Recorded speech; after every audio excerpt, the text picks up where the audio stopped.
Paano kung sasabihin ko sa iyo na ang pinakamakapangyarihang hakbang na maaring gawin ng isang lalaki ay hindi ang makipaglaban para sa kanya, kundi ang mawala ng walang salita, walang argument, walang pakiusap, walang pagwawakas, wala lang maniniwala.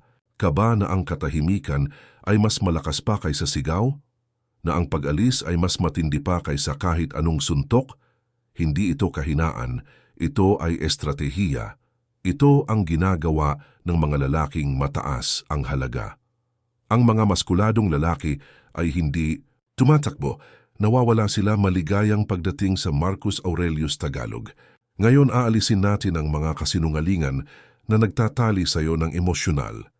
Nais ng modernong mundo na maging mapagkailangan ng mga lalaki, laging available at laging nagpapaliwanag.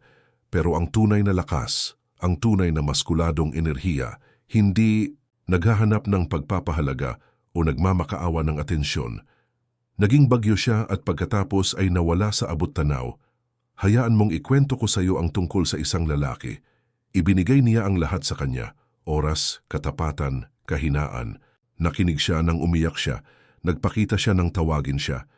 Pinatawad siya nang magpakita siya ng kawalang galang. Inisip niyang ang ibig sabihin ng pagmamahal ay ang mag-hold on kahit gaano ito kasakit. Pero nang umalis siya, iniwan siya, nang walang paalam minabuti siyang lokohin. Baka nga pinalitan siya sa isang gabi, siya'y nasaktan. Hindi lang dahil sa pagkabigo, kundi dahil sa pagkakanulo. Sa pagka-realize na ang kanyang pagmamahal ay hindi sapat, na ang pagiging mabait na lalaki ang nagdala sa kanya sa pagiging iniwasan, hindi minahal. Pero may nangyaring pagbabago. Hindi siya nag-text ng mahabang mensahe, hindi siya nagmakaawa ng isa pang pagkakataon. Hindi niya sinubukang ayusin ito.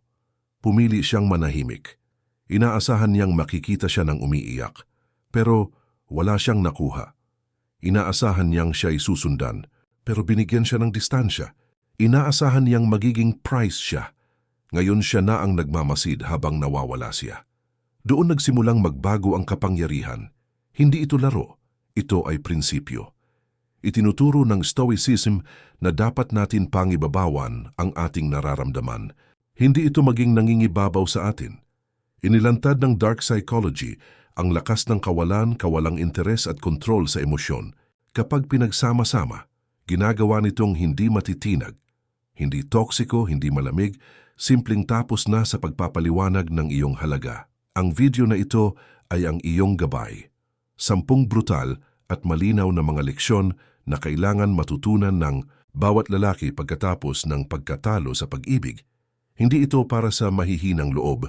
Ito ay para sa lalaking handang ilibing ang batang nagmakaawa at itaguyod ang lalaking naglalakad mag-isa. Hindi nag-iisa, kundi nakatuon. Kaya kung tapos ka nang magdusa para sa mga taong pinanood kang mamatay, kung sawa ka na sa pagpapakita ng iyong halaga sa isang tao na nagdesisyon na i-like ang video, mag-subscribe, mag-turn on ang notifications at mag-comment sa ibaba, ipinapalaya ko ang hindi ko kayang kontrolin. Ngayon, magsimula tayo. Number 1. Maramdaman mo ito minsan hindi na muli. Ang pagkabasag ng puso ay sakit, pero hindi ang sakit ang kalaban.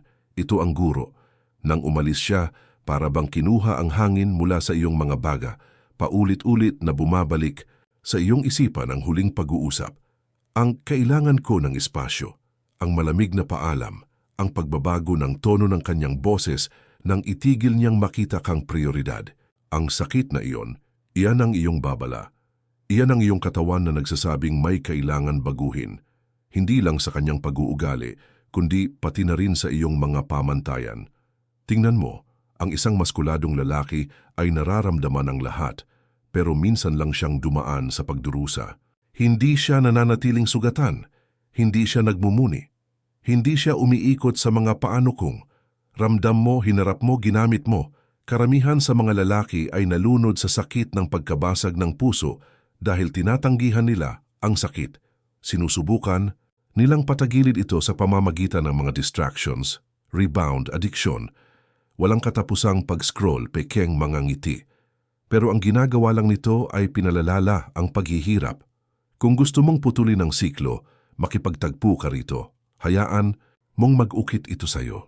Hayaan mong ituro nito sa'yo kung sino ang hindi dapat maging sa susunod. Dito pumapasok ang Stoicism. Sabi ni Marcus Aurelius, kung ikaw ay pinahihirapan ng anumang panlabas na bagay, hindi ang sakit ay dulot ng bagay mismo, kundi ng iyong pagpapahalaga dito. Pagkakasalin, hindi ang pag-alis niya ang pumapatay sa'yo. Ang kwento na inattach mo sa kanya ang sumisira sa'yo. Akala mo siya na. Akala mo kailangan mo siya para maging buo. Pero guess what? Hindi mo kailangan. Ang ilusyon na iyon ang masakit, hindi ang kanyang pagkawala. Ang pinakamakapangyarihang mga tao sa kasaysayan, mga pilosopo, mandirigma, hari, ay pinanday sa dalamhati, hindi dahil iniiwasan nila ito, kundi dahil natutunan nilang pag-honoran ito, hindi ka sirain, ikaw ay muling binubuo, at ang versyon ng sarili mo na darating, hindi siya tatakbo, hindi siya magmamakaawa, hindi siya magpapaliwanag, siya ay magiging. Kung tapos ka ng hawakan ang sakit na parang ito ang ebidensya ng malalim mong pagmamahal, kung handa ka ng maramdaman ito minsan at hindi na muli, i-like ang video, mag-subscribe, mag-turn on ng notifications at mag-comment sa ibaba. Bumangon ako sa sakit. Number 2. Ang katahimikan ay mas malakas kaysa sa galit. Akala mo kailangan mong magsalita. Akala mo kung mailabas mo lang ang nararamdaman mo, kung sabihin mo lang sa kanya kung gaano ka nasaktan, baka maintindihan niya, baka bumalik siya. Hindi. Iyan ang inaasahan niya. Inaabangan niyang makakita ng reaksyon. Isang emosyonal na pagsabog, isang breakdown, isang monologo. Pero ang mga maskuladong lalaki ay hindi nagbibigay ng palabas na inaasahan ng iba. Binibigyan nila ng katahimikan. Ang katahimikan ay hindi kahinaan. Ito ay kontrol. Ito ang nangyayari kapag huminto ka na sa pagtatangkang baguhin ang kwento at nagsimula kang kunin ang responsibilidad mo sa kwento. Hindi mo kailangang magsigaw, mag-argumento o ipaliwanag ang iyong panig. Iiwan mo siya na may huling alaala sa iyo. At kung ang huling alaala ay ikaw, kalma, composed, detached, mas malakas itong sumisigaw sa kanyang isipan kaysa sa anumang mensahe na maaari mong ipadala. Sa dark psychology, ang katahimikan ay lumilikha ng tinatawag na psychological vacuum. Ayaw ng utak ng mga walang laman na espasyo. Pinupuno ito ng mga hula, paano kung, at hindi pa nasosolusyunan na tensyon. Kapag nanatili kang tahimik, nagsisimula siyang i-replay ang lahat ng nangyari. Nagsisimula siyang magtaka kung bakit hindi ka tumutugon. Diyan nagsisimula ang pagkamausisa na nagiging pagsisisi. Diyan nagsisimula ang pagka-detached na nagiging kapangyarihan. Itinuturo ng Stoicism na ang galit ay hindi nakaka-impress. Ito ay predictable. Madali. Ang tunay na lakas ay ang emotional sovereignty, ang kakayahang maramdaman ng lahat at piliin pa rin na huwag tumugon. Walang reaksyon, walang paliwanag, kundi katahimikan. Gusto mo ba siyang maramdaman ang pagkawala? Huwag mong ipakita na nasasaktan ka. Ipakita mong wala kang pakialam. Dahil kapag ang isang lalaki ay maaaring maglaho sa katahimikan, walang closure, walang eksena, binabago nito ang buong dynamics. At ang katahimikan na iyon, hahantong siya sa mas malalim na pagsisisi kaysa sa mga salitang kayang mong sabihin.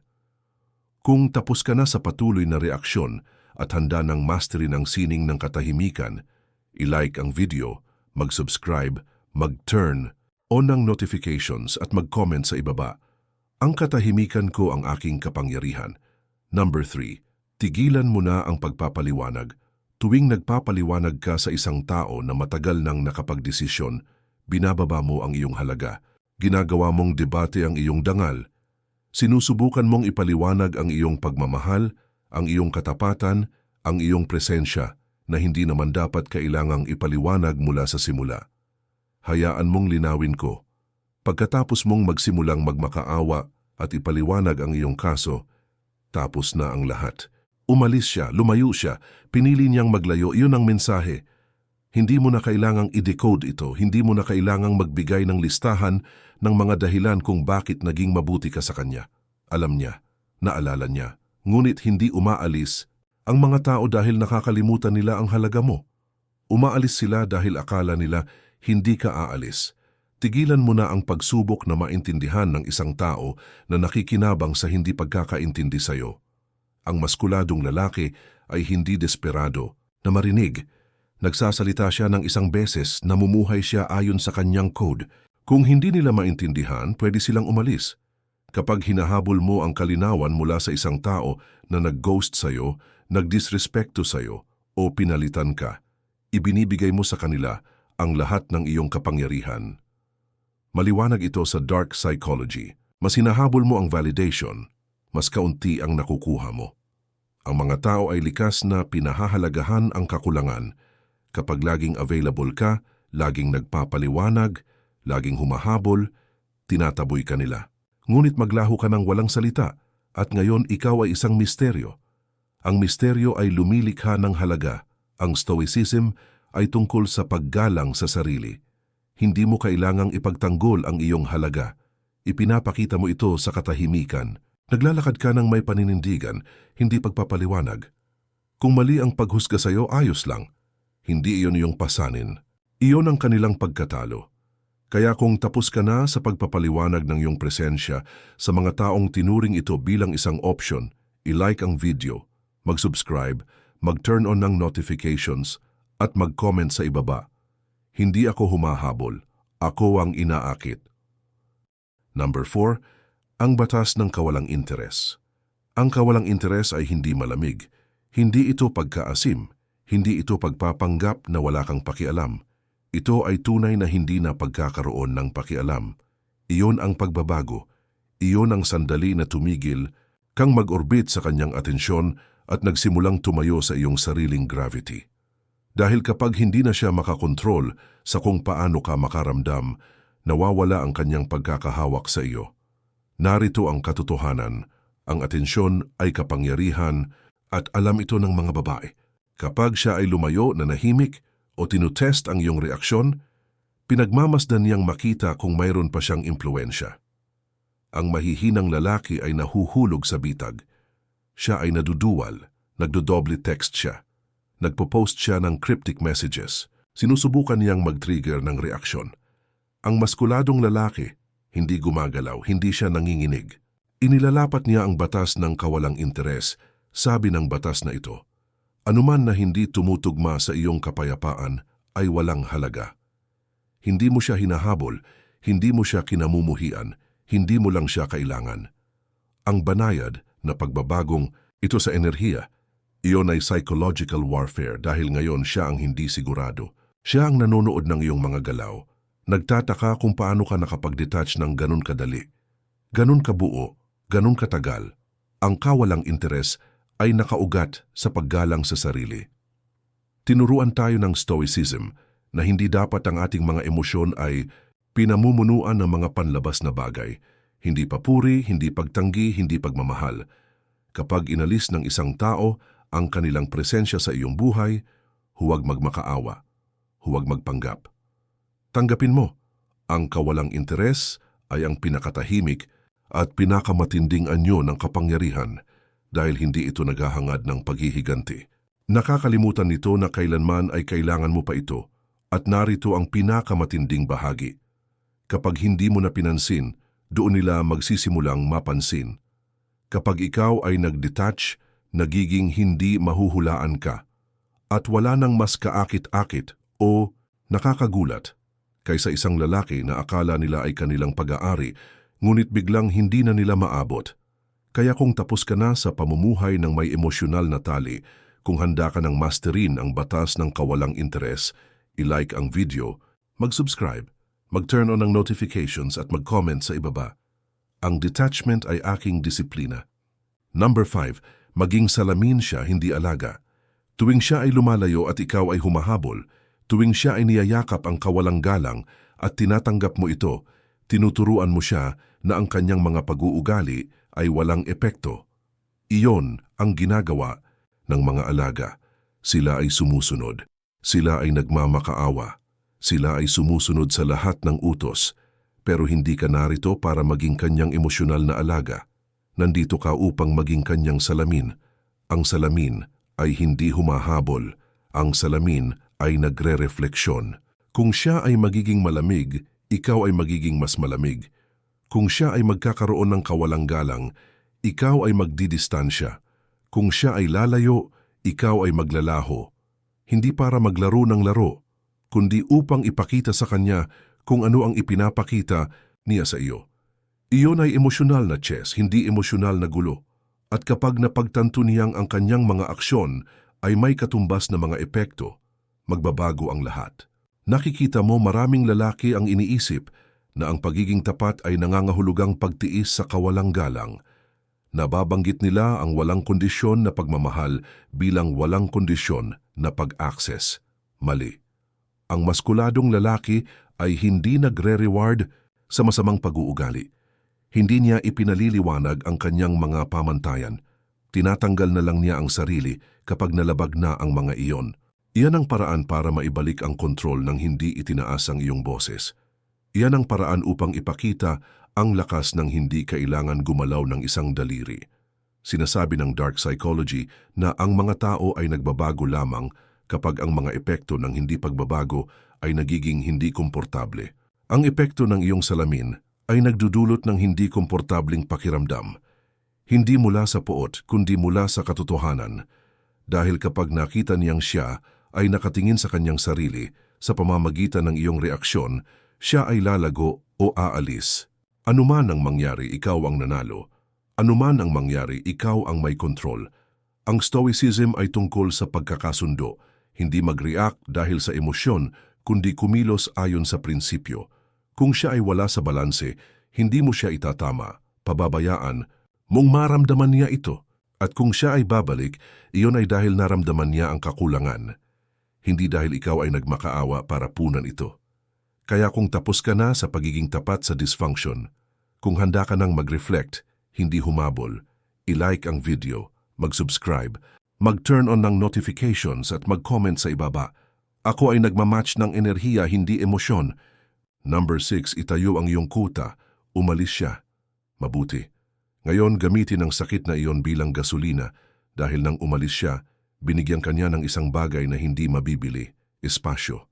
Espasyo para muling magtayo, para magbago, para lumikha ng buhay na napakalakas, punong-puno at hindi matitinag na ang pagkawala niya ay nagiging walang halaga. Dito nagsisimula ang pagbabago. Tumigil ka sa paghihintay ng closure at nagsimula kang magtayo ng iyong kuta. Ang gym ay nagiging iyong therapy. Ang trabaho ay nagiging iyong pagtakas. Ang katahimikan ay nagiging iyong armas. Inilalayon mo ang bawat patak ng sakit ng puso para sa pag-unlad. Ang mga stoic na lalaki ay hindi lumulubog sa lungkot. Nagtatrabaho sila. Hindi sila nagpo-post ng mga malulungkot na quote.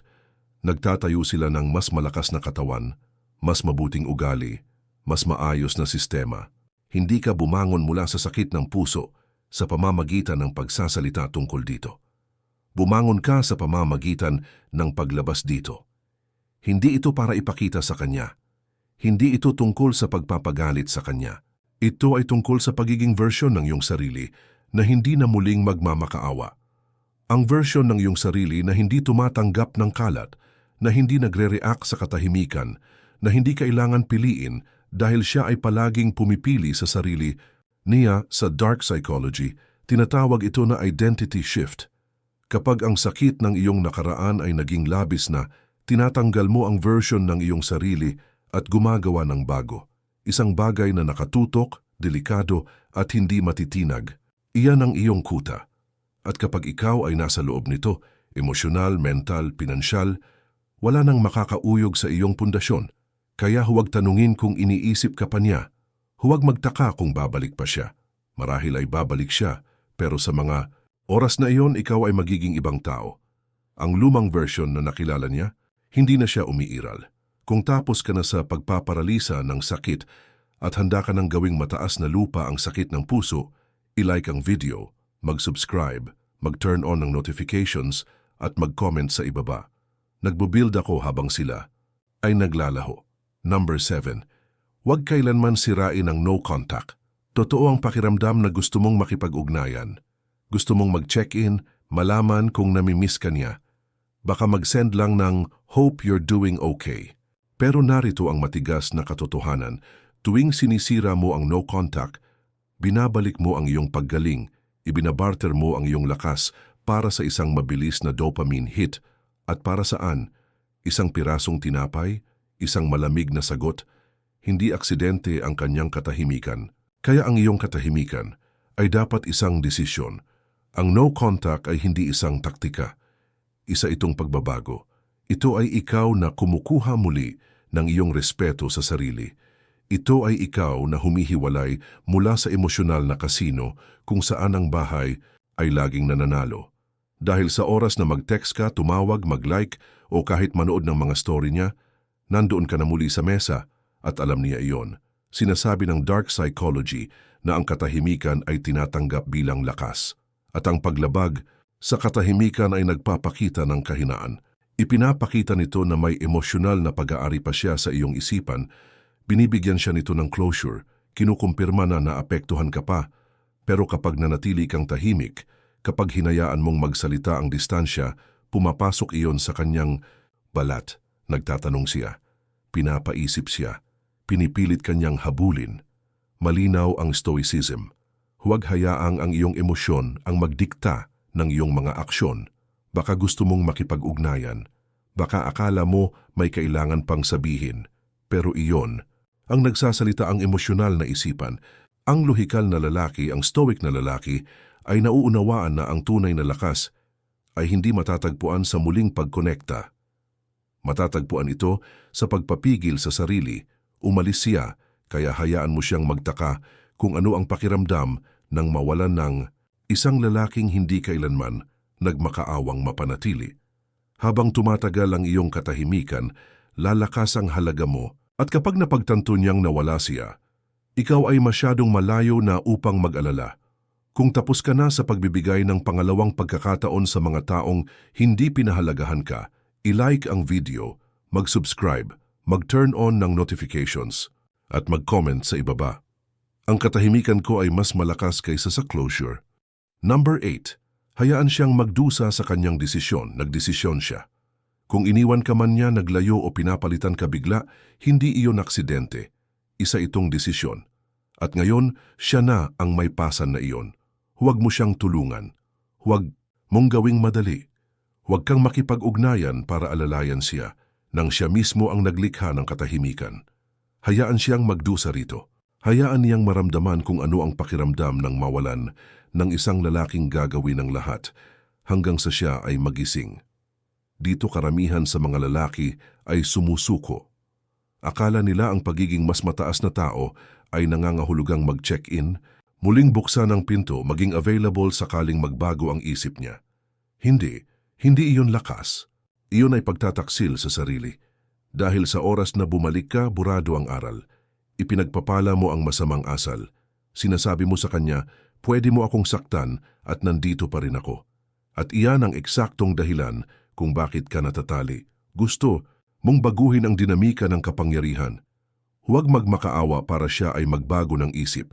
Siguraduhin mo lang na maramdaman niya ito. Hayaan siyang maranasan ang espasyo kung saan dati ay naroroon ang iyong enerhiya, ang mga tawag na hindi dumating, ang suporta na nawala, ang lalaking ipinagtabuyan niya. Ngayon ay ganap na detached. Diyan ipinanganak ang pagsisisi. Sinasabi ng dark psychology na ang mga tao ay hindi pinahahalagahan ang laging available. Pinahahalagahan nila ang bagay na kailangang muling paghirapan. At sa sandaling tumigil ka sa pagpaparamdam na gumagawa ka para gawing magaan ang kanyang pag-alis, magsisimula siyang magtaka kung nagkamali siya ng pinakamalaki sa buhay niya. Hindi dahil pinilit mong kumbinsihin siya, kundi dahil hindi mo ito ginawa. Ang stoicism ay nagpapaalala sa atin na kontrolado natin ang ating sarili, hindi ang iba. Ang desisyon niya ay kanya upang pasanin. Wala kang utang na tulong para sa kanyang realidad. Hayaan siyang magdusa rito. Hayaan niyang maramdaman ito. Hayaan siyang misin ka ng mag-isa. Kung tapos ka na sa pagbabalikat ng bigat ng desisyon ng iba at handa ka nang hayaan silang tanggapin ang mga konsekwensya, i-like ang video, mag-subscribe, mag-turn on ng notifications at mag-comment sa ibaba. Wala akong utang na aliw sa mga nag-iwan. Number 9. Laging bumabalik sila pero ikaw ay wala na. laging bumabalik sila. Maaring magtagal ng linggo, buwan, o minsan taon, ngunit palaging babalik sila kapag ang katahimikan ay naging masyadong malakas. Kapag hindi na pareho ang bagong lalaki, kapag na-realize nilang ang iyong presensya ay hindi lang isang opsyon, ito ay ang pamantayan. Lilitaw ang mensahe, "Hi stranger, iniisip kita, kamusta ka na?" At para sa karamihan ng mga lalaki, sapat na iyon, iiwan nila lahat ng bagay, magsisilbing balik. Akala nila ito ay nangangahulugang redemption. Mali. Isang pagsusulit ito. Ang mga tunay na lalaki ay hindi kumikilos. Dahil sa oras na bumalik siya, ang lalaking kilala niya ay wala na. Muling nabuo, muling pinanday, ganap na detached. Hindi ka magre-react dahil sa puot. Hindi ka magre-react dahil lumago ka na. Sarado na ang kabanatang iyon. Hindi dahil sa galit, hindi dahil sa kayabangan, kundi dahil sa disiplina. Ang dark psychology ay malinaw na nagpapaliwanag nito. Hinahabol ng mga tao ang hindi nila kayang prediksyon at pinagsisisihan ang hindi nila maabot. Kapag hindi ka nag-react, kapag hindi ka nagbalik, kapag hindi mo binigyan ng emosyonal na muli, ikaw ang naging one that got away. Mula sa pagiging ex, naging leksyon ka. At tiwala ka, ang katahimikan ay iba kapag ito ay permanente na. Ang Stoicism ay nagtuturo sa atin na magpatuloy ng walang galit. Hindi ka nagbablock dahil sa inggit. Hindi ka nag-ghost dahil sa galit. Mag-evolve ka lang ng lampas sa pangangailangan ng closure, koneksyon o kuryosidad. Nakita mo na kung sino sila at pinili mo ang iyong sarili. Iyan ang huling hakbang, hindi paghihiganti, kundi indifference. Kaya kapag siya ay nag-text na, kapag dumating ang paghingi ng tawad, kapag sinabi niyang miss ko tayo, hindi mo kailangang mag-respond. Nagawa mo na sa pamamagitan ng iyong katahimikan, sa iyong progreso, sa iyong buhay na patuloy sa pag-unlad habang siya ay stuck. Paulit-ulit ang paglalaro sa nawala niya. Kung tapos ka na sa paghihintay sa pagbabalik at handa ka ng maging ang unang nakalimos, i-like ang video, mag-subscribe, mag-turn on ang notifications, at mag-comment sa ibaba. Hindi ako bumabalik sa kung anong kailangan kong pagalingin. Number 10. Maglaho ka tulad ng isang Diyos.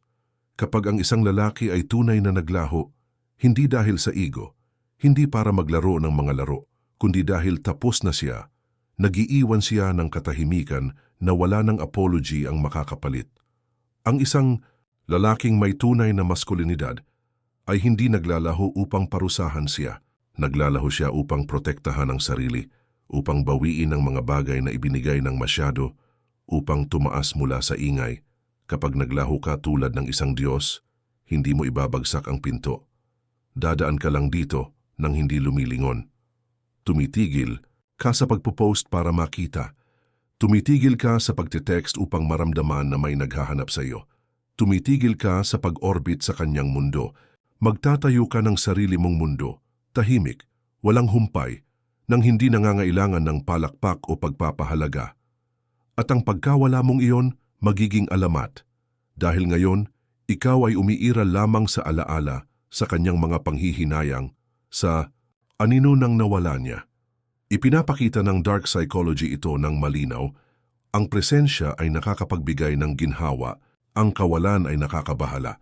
Kapag tuluyan kang naglaho, kapag wala na siyang access, wala ng updates, wala ng mga emotional na breadcrumbs, ang kanyang isip ang gagawa ng lahat.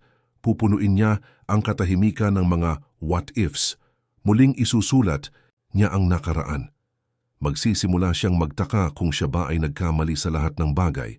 At habang mas pinipilit niyang unawain ka, mas magiging makapangyarihan ka. Ang Stoicism ay nagtuturo na ang pinakamataas na kapangyarihan ay ang self-control. Hindi ka naglalaho dahil sa kahinaan. Naglalaho ka dahil sa lakas, dahil sa kapayapaan, dahil sa prinsipyo.